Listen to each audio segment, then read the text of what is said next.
I want to bring us to something that we have talked about in the past. I've focused this on trying to deal with where we are today, what we're going through, and we will deal with this Islamic Jihad, with the 9/11 tragedy.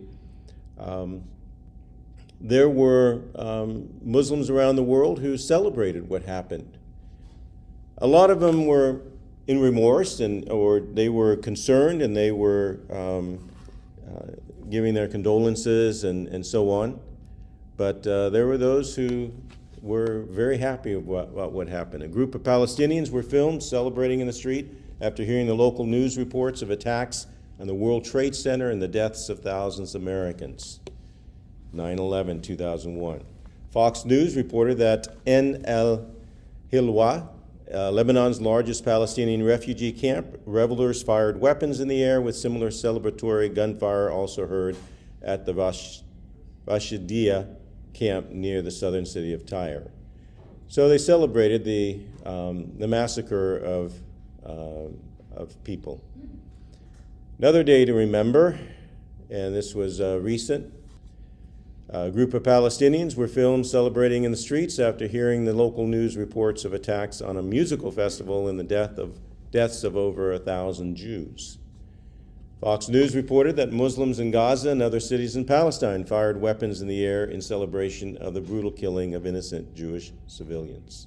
But now we have the protests, and we wonder, what's it all about? Who's organizing the protests? What do the protesters want? They're not very clear about it. Divest, Israel, we have to divest from all the Israel organizations or companies and so on, and ceasefire. But we know that if Hamas continues, they're going to continue firing and fighting, because that's what Hamas is about. They're part of the jihadic movement, and that's what we need to get into. And then Columbia University, you see the tent city there. It's kind of the central place. This is where it really began. And the police are starting to arrest the protesters. Now it's getting to the point where there's a lot more violence and disregard for others, and a rise in anti-Semitism that we have not seen since before World War II with the Nazis. Why is it coming in? Well, down the box I have some of the reasons. They are using the Marxist paradigm. Oppressors are bad versus the oppressed who are good, no matter what they do. And Israel is seen as the oppressor, and Hamas is seen as the oppressed. That's the paradigm that's working now. That's the paradigm that worked all the way back to Russia, and even in China, though who the oppressor and who the oppressed are can be changed, but those are the categories, and they work very well. And we know from Kevin's brilliant analysis of the beginning of all of this wokeness and Marxism, it was Columbia University. That's where the Frankfurt School from Germany came to, set up shop. Okay, so they're using the paradigm. This is what's going on. It's coming back. It's going to be over and over. And as I've dealt with the history of Islam for 1,400 years, it's just the pattern that rinse and repeat, rinse and repeat. These are the Muslim groups in order of their stance on radical Islam, which is often a sign of their allegiance to the Islamic law and the tenets of Islam. The jihadists, the radicals, the Islamists, fundamentalists, then the moderate, then the liberal. And I want to deal with the differences so that you can kind of gauge where we're going and what is going on. I put together what is called the Islamo scale. And going to the right, we're going to show some of the different groups, and the further to the right would be those who take a literal interpretation of the Quran and Hadith. If it says it, they believe it, and they do it, okay? So on the very left, you'd have the liberal Muslims. In the middle, you'd have the moderate Muslims. And those who really follow the Quran and the Hadith, the so-called actions of Muhammad or sayings of Muhammad, that would be the Hadith, written almost 200 years after the death of Muhammad. That would be the radical Muslims. And we know the root. The word radical comes from the word for root. It's what a radish is, a root. That it's that Latin core. And so the root of Islam, the radical Muslims. So when they interpret a verse, and I'm going to put up this one jihadic verse, Quran 9:29, says, Allah commands the Muslim believers to fight those among the people of the book who do not believe in Allah nor the last day. Commands them. Nor forbid what Allah and his messenger have forbidden, nor embrace the religion of truth until they pay the jizya with willing submission and feel themselves subdued. And other Quranic verses say, and if they don't, then they will be killed. So this is their part of their jihadic litany of verses that they would follow. So where would the liberal Muslims be on that verse? Well, they would say, well, this was only for the time of Muhammad. That's past. We're not doing that anymore. That's the liberals. And you'll meet in America a lot of liberals, and they'll feel this way about jihad. No, we don't do that anymore. And those who do it, they're radicals. We don't follow them. And then the moderate Muslims would look at that verse and they would say to you, well, this is only for defensive war, and when a proper jihad has been called by the Muslim state, by the government, then it's legitimate, and then we can do it. But it's for defense. We've been sinned against by others, and we're just responding. And they would say that about Israel too. Well, Israel was put upon the Palestinian country, and so they had to respond, and they've been responding ever since. So it's a defensive war against Israel that they would talk about now. But the radical Muslims, wait a minute, this is for today and against anyone who does not believe that Allah is the true God and that the Quran is the true revelation given to Muhammad. Muslims need to fight until the whole world is under the domination of Islam. That's the view of the radical Muslim. So keep that in mind, because we'll see where they fit in. And Hamas is part of the radical Muslim effort. Well, what about the Christos scale? Liberal, moderate, core Christians. Okay?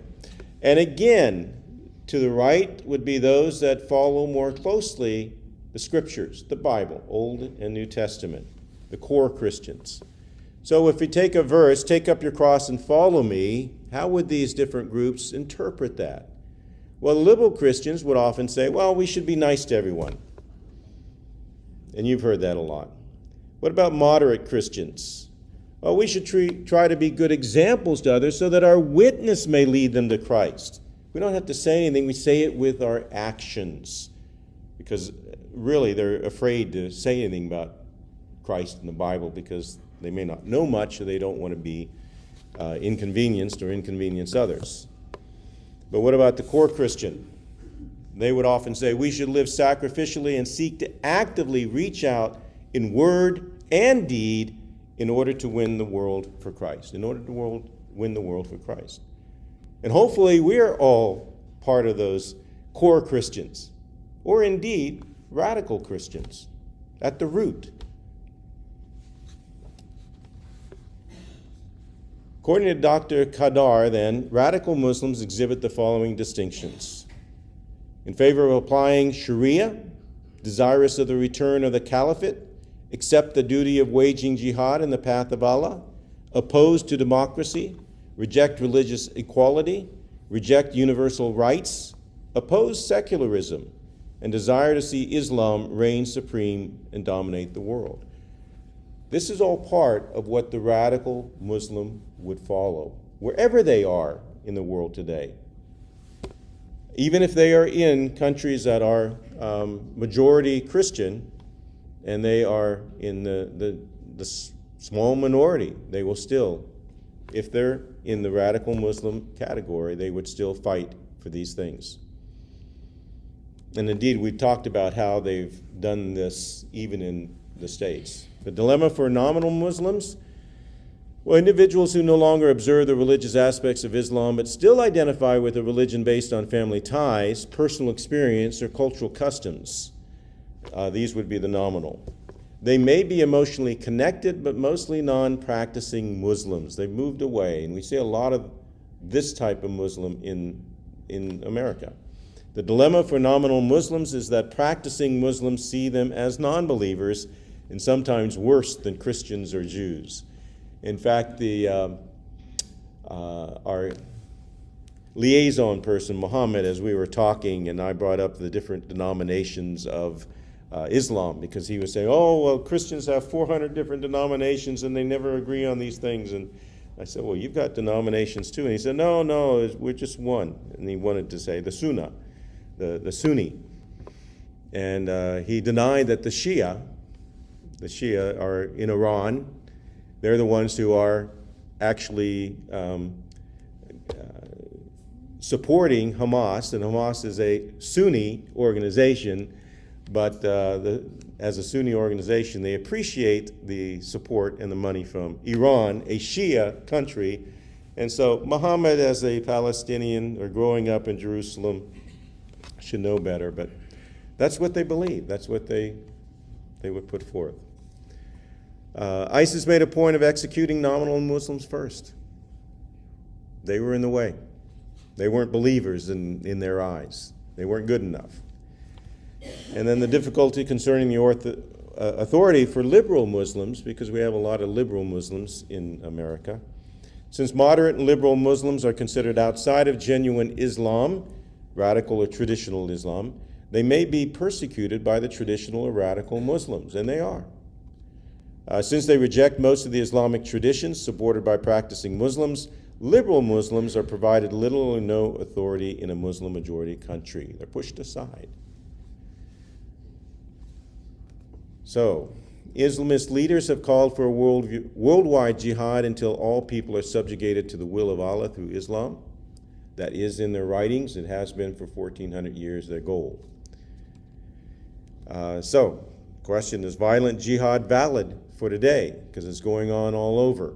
There are 40-some Muslim-majority countries in the world. That's almost 25% of all countries, of the almost 200 countries. And most of them have bloody borders with their neighbors, especially if their neighbors are not Muslim countries. How should Christians respond? That's a good question. That's what we want to try to answer. What will resolve this growing societal cancer? So let's look at jihad a little bit more closely. And Muhammad is said to have said, I have been made victorious through terror. Now that was written down almost 200 years after Muhammad would have lived according to the standard narrative, but that's what Muslims believe. They believe all of the hadith, or the sahih ones, the ones that are approved of. So what do you think of when you see the word jihad, which basically means to struggle or to strive? That's the basic definition. Well, forces advocated to overcome the infidels and spread Islam. So what does it mean? Jihad for the sake of Allah is not some unfortunate deviation from the true faith. It's an integral part of that faith, says William Kilpatrick. He goes on and says, as long as the faith is taken seriously, jihad will be taken seriously. And you see that. The jihadists are very strong in their faith. They're very religious. They're the most religious. The jihad won't stop until the belief system that inspires it is undermined and dismantled. Now, this is not a Muslim saying this. This is an outside observer and intellectual. It is greatly in our interest that Muslims begin to take their faith less seriously. Thus, it is necessary to undertake the difficult work and subtle work of discrediting Islam. Now, listen to what he's saying. Among other things, this discrediting process would involve questioning the authenticity of Muhammad's revelation, questioning his character and reliability, and even questioning his existence. And that's what a group of scholars that I'm involved in are doing, trying to discredit even the existence of Muhammad and the existence of Mecca in the time of the supposed life of Muhammad, because that is something that would just take the foundation away from Islam. And there are a number of Muslims who are coming to Jesus because when they find out the historical critique is right on the money in so many areas, they are turning to Christ. And that's significant and it's exciting because we have some of those former Muslims in some of the classes that I teach. And they're excited about Jesus because they know that they have the truth. This is from Michael Youssef. He's from Lebanon. He's a pastor in Atlanta. My wife and I were able to meet him several years ago, and I was able to give him my book on Islam, and I even quoted him in the book. But this is what he says. Jihad is an essential ingredient of Islamic philosophy, and all who truly love the Quranic faith are devoted to jihad. The concept of jihad is the nail on which hang all rationales for the use of political power, military force, and terrorist violence to advance the Islamic cause. It is central. This is from the Hadith, Sahih al-Bukhari. Our Prophet, the Messenger of our Lord, has ordered us to fight you till you worship Allah alone or give jizya, the tribute, your head tax. And our Prophet has informed us that our Lord says, whoever amongst us is killed, martyred, shall go to paradise to lead such a luxurious life as he has never seen. And whoever amongst us remain alive shall become your master. That's in the Hadith. Now, that's not in the Quran. Notice it mentions the paradise for those jihadists who are killed or martyred. That's not in the Quran. That came 200 years later when there were a number of jihadist movements before that. So here's the word jihad, and it's in a reference here. It says it's part of this. So a prophet, fight against the disbelievers. So here it's fight. And the hypocrites, and be harsh upon them, and their refuge is hell, and wretched is the destination. So fight among the disbelievers. That would be us, Christians, Jews, and others. The word jihad appears in 23 Quranic passages for a total of 41 times in the Quran. It is often found in the phrase striving in the way of Allah, al-jihad fi sabilillah. And so that would be the Arabic form of that. It's interesting, there are 164 jihad verses in the Quran. Not all mentioning jihad, the word, but the fighting, the killing, and jihadic type of actions. 164. This is, I think, Bernard Lewis. Bernard Lewis. According to Orientalist Bernard Lewis, the overwhelming majority of classical theologians, jurists, and specialists in the Hadith understood the obligation of jihad in a military sense. Now they want to change that and say, oh no, there's a greater jihad and a lesser jihad. And yet we know that jihad was very much on the mind of this man, Osama bin Laden, and he had his fingerprints all over. It's interesting that some of the early leaders in the Muslim countries said, Osama bin Laden didn't have the wherewithal or the support or the money to carry this on. Take 3 planes and commandeer them is the cheapest way to kill so many people. And they talk about, now the moderates and liberals will talk about these peaceful verses. There shall be no compulsion in religion. Surah 2:256. You'll hear this a lot. You go to the verses after that and it talks about still killing the Jews and the Christians if they don't follow. Well, there's this thing called abrogation which goes against that. It says, none of our revelations do we abrogate or cause to be forgotten, but we substitute something better or similar. Knowest thou not that Allah hath power over all things? In other words, abrogation is saying, well, that doesn't apply, we've got a new thing. Even though it's an eternal book that was written before the world began, and it's there in heaven with Allah, he had to abrogate it. He had to change it. And there are some scholars who say that there are well over 100 of these abrogations. A lot of them deal with the peace and the violence. In fact, when you really look at the Quran, anything that is so-called peaceful will be abrogated right after that. Or it will be linked to violence if they don't follow that peace. So Surah 9:5, fight and slay the pagans, the infidels, wherever you find them, and seize them, beleaguer them, and lie in wait for them in every stratagem of war. Surah 5:33, the only reward of those who make war upon Allah and His Messenger and strive after corruption in the land will be that they will be killed or crucified or have their hands and feet on alternate sides cut off or exiled from the land. So when ISIS was going around killing moderate Muslims or liberal Muslims and Christians, crucifixion was part of that. And these things were done because they were just following the Quran. Surah 48:16 reads, ye shall be summoned to fight against a people given to vehement war. Then shall you fight or they shall submit.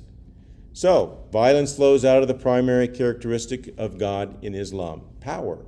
Power and His will, those are the essential. Instead of love and peace that we find in Yahweh.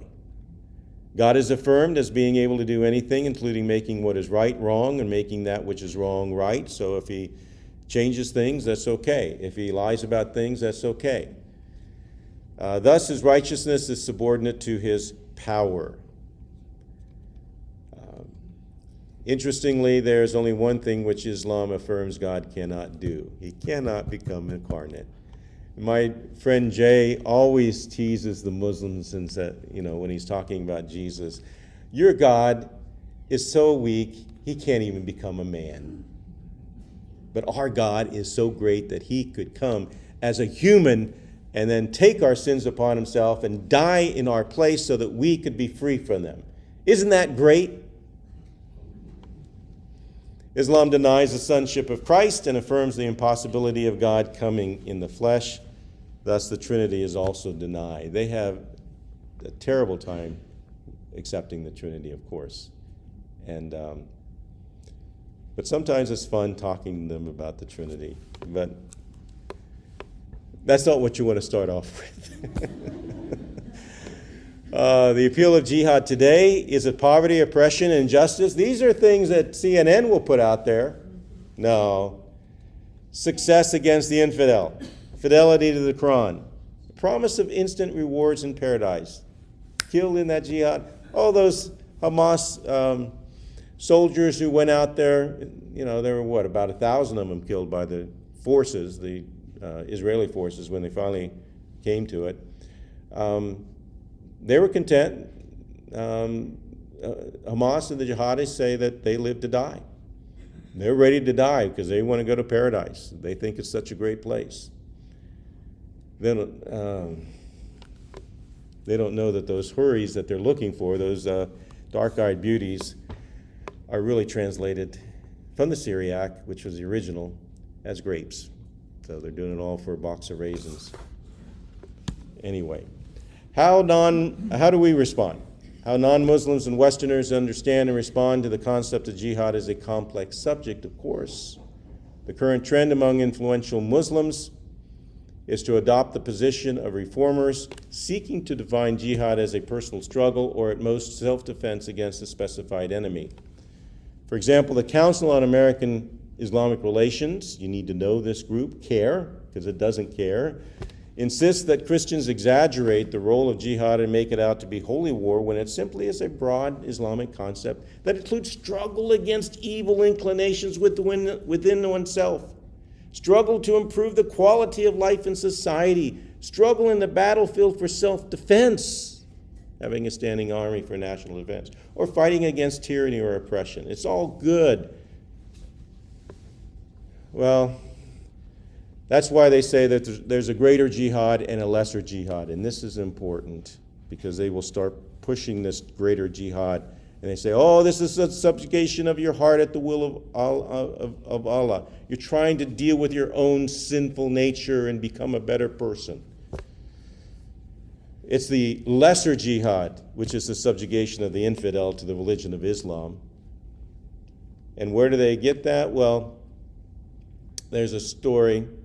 The idea of the greater jihad is based upon a story mentioned in a 12th century book. It's never known before that time. It's surely not in the Quran or the Hadith. The History of Baghdad by Yahya ibn Allah, who said, the Prophet returned from one of his battles and thereupon told us, you have arrived with an excellent arrival. You have come from the lesser jihad, where they fought, to the greater jihad, the striving of a servant of Allah against his own desires. That's where it came from, 12th century, 400 years later. And Ibn Taymiyyah, who was one of their great exegetes, said this. He was also kind of jihadic. This hadith has no source. Nobody whomsoever in the field of Islamic knowledge has narrated it. Jihad against the disbelievers is the most noble of actions, and moreover, it is the most important action for the sake of mankind.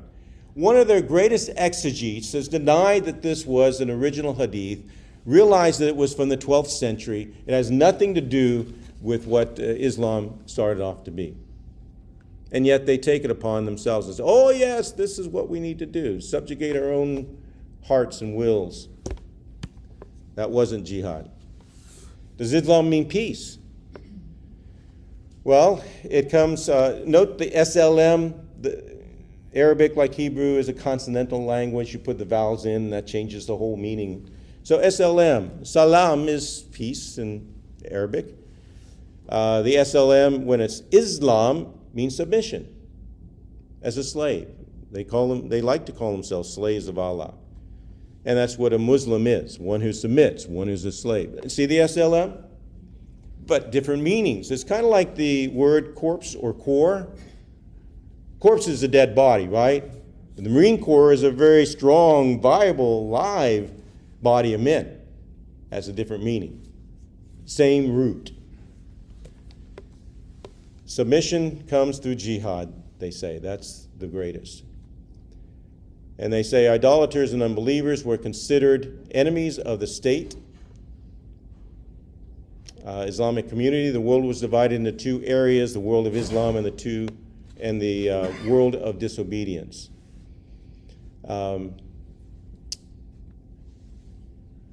Through struggle and warfare, the world of disobedience was to be brought under the authority and subjugation of the word of Islam. This is George Braswell, who taught at a Christian university.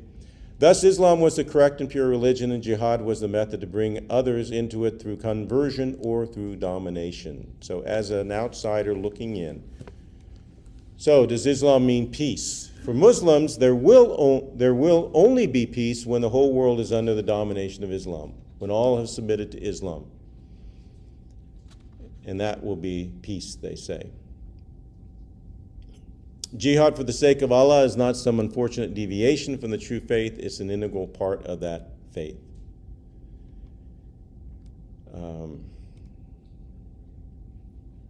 As long as the faith is taken seriously, jihad will be taken seriously. The jihad won't stop until the belief system that inspires it is undermined. And again, it is greatly in our interest that Muslims begin. So bringing again what Kilpatrick said, we need to discredit this. Now, one more section. Thus, it is necessary to undertake the difficult and subtle work of discrediting Islam. Among other things, this discrediting process would involve questioning the authenticity of Muhammad's revelation, questioning his character and reliability, and even questioning his existence. So that's what I want to do. And let's use ISIS as a replacement for Hamas, because we know a lot more about what ISIS did and what Hamas is following. But back in September 11th, 2014, in a speech that Obama made, he said ISIS is not Islamic.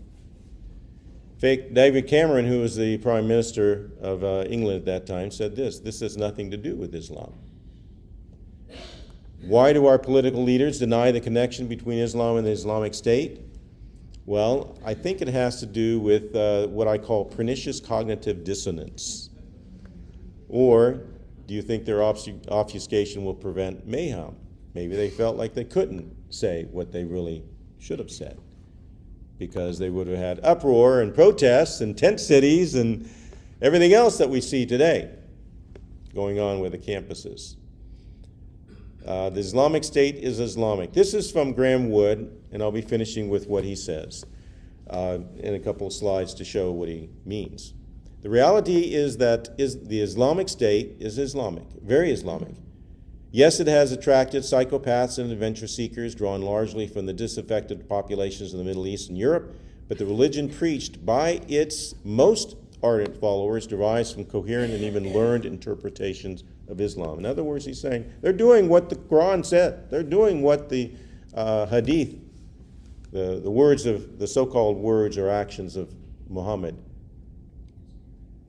If ISIS is not Islamic, neither is the Quran. Think about that. And then, because ISIS does nothing that the Quran does not command. Hamas does nothing that the Quran does not command. Okay? And so on the left side, you see what ISIS replaced Hamas. Same thing. And the Quranic verses. Terrorism, it's right there in the Quran. Strike terror into the hearts of the enemies. Blasphemy against Allah is death. Blasphemy against the Prophet Muhammad, death, even if the accuser repents. Blasphemy against Islam, death. Apostasy, turning away from Islam, is death. Fighting and killing non-Muslims is what the Quran says. Sodomy, homosexuality, death for the person committing the act as well as for the one receiving it. That's from the Quran. And theft, cutting off the hand. They still do these things. This is what the Quran says, so they do it.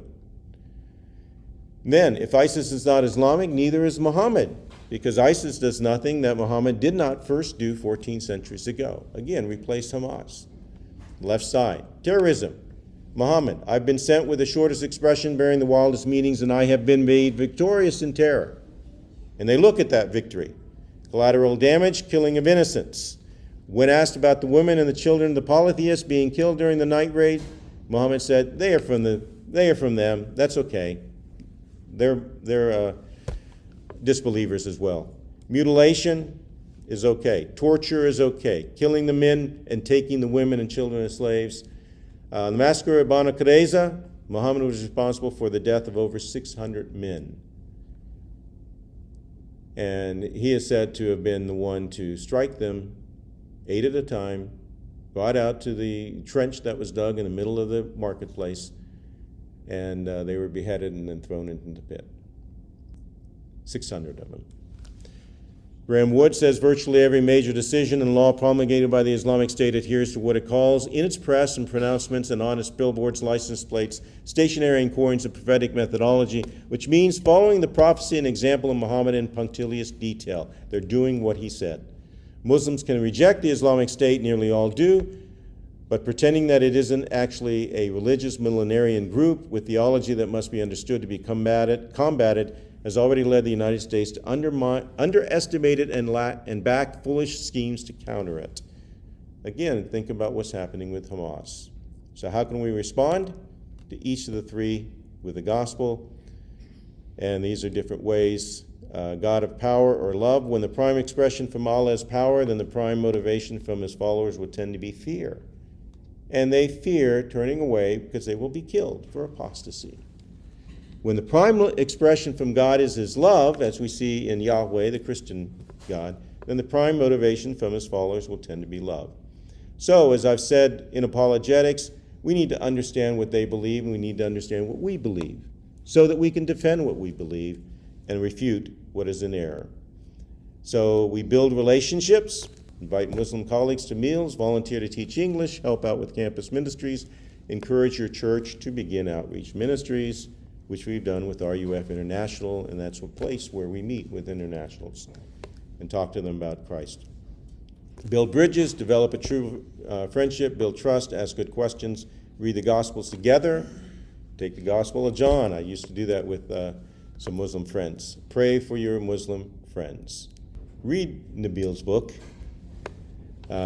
Seeking Allah, Finding Jesus, former Muslim who became a stellar Christian. Always be ready to give an answer. There will be true peace for everyone who believes in Jesus Christ as Lord and Savior. It's the only real peace.